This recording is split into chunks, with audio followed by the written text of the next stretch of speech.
ishuviri yemunhu wese munyika yezimbabwe kuti pese pangonzo paitagwa nawo yesadc aiwotongofuka nawo yemaflood elections achiti mafresh elections sadc yacho chamaunza rini saka muri yezimbabwe pane nhau dzinobuditsiwa panapa nasadc secretariat avo vaitaura maareas of collaboration yavo iyo sadc pamwe chete neunesco sara pina mashoko abuditsiwa pana pax yeno papeji chero chero rasadc secretariat ndokapaiva nokuti bva wasubscribe like wotina on the bell icon.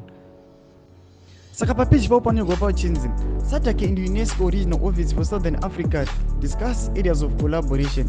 Sadc Secretariat Deputy Executive Secretary for Cooperation Affairs, Dr. Judith Katewera, today received headquarters calls from Mrs. Nishi, the Director of the UNESCO Regional Office for Southern Africa, and discussed possible areas of cooperation in fostering Sadc's regional programs in the areas of education, ICT, media and culture.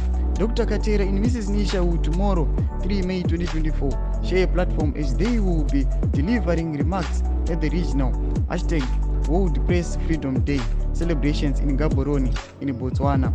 This year's theme for the World Press Freedom Day is A Press for the Planet, Journalism in the Face of the Environmental Crisis. Saka ndo mashoko ari kutaura achiti aiwa vari kufambira nawo wadzima areas of collaboration mu Southern Africa.